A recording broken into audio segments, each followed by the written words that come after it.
Hey everybody, it's Patrick. It's Tuesday, and on Tuesdays I talk about long hair. Today I'm going to cover a subject that has been covered by a lot of folks in the hair community.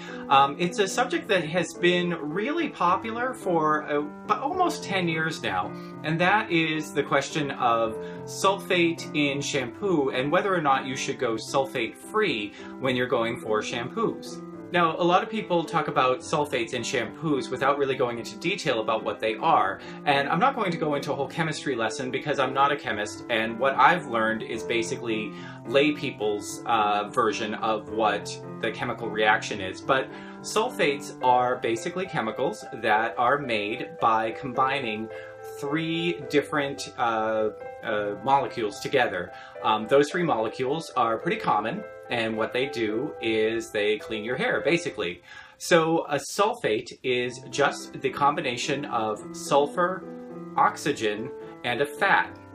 Those three things, when combined together in a particular chemical compound, create what is known as, it's called sulfate, but it's known as a surfactant, or a surfactant, or a surfactant.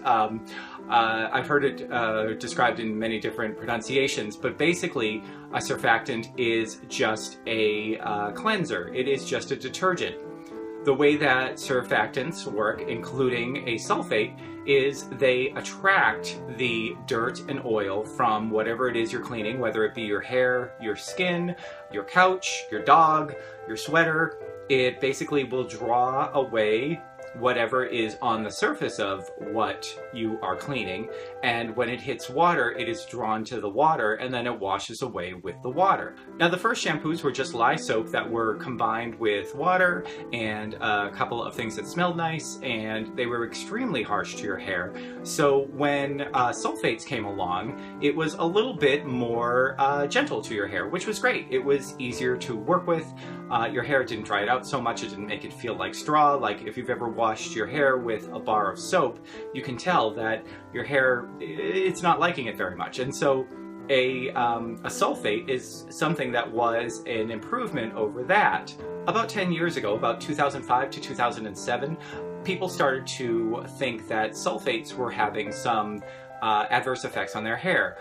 One of them, which I haven't heard too much of a claim about these days, but you still see it if you look it up on Google, is some people seem to think that because sulfates are chemicals, and chemicals are for some reason bad, that sulfates cause cancer. And I just wanted to let you know that if there's any sort of worry about that I have yet to find any research. In fact, the American Cancer Society has done research, and it has concluded that sulfates don't cause any sort of cancer, so that's not something that you need to worry about at all. The main thing that people object to when they're talking about sulfates is that it does dry out your hair.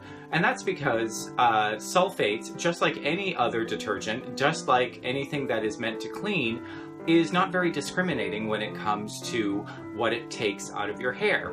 In order to get the dirt, the pollution, anything out of your hair that you don't want, that weighs it down, that makes it feel not pleasant and makes it lose its shine, or makes it too shiny or too heavy, too oily, it also has to pull the natural oils that are in your hair out.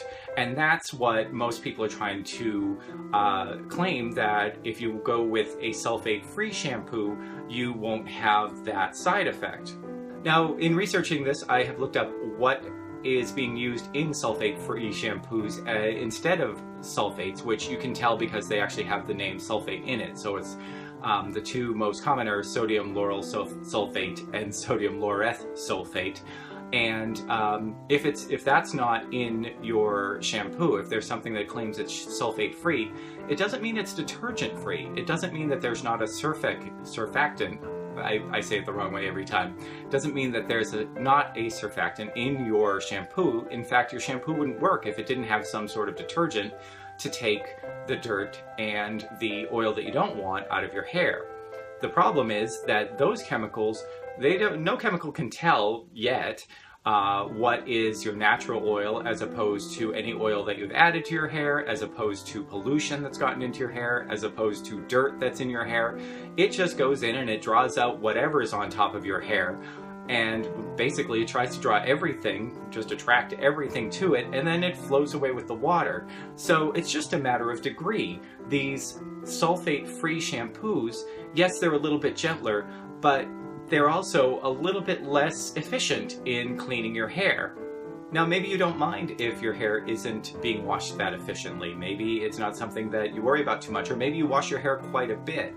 But the thing to remember here is that it's not like sulfate-free saves the natural oils that are in your hair. In order to cleanse your hair, you have to lose some or most or all of the natural oils that are residing on your hair, because in the act of washing it, you're taking whatever is on your hair and removing it. Whatever isn't part of the structure of your hair is going to wash away with that chemical, that washing agent that is coming away with the water.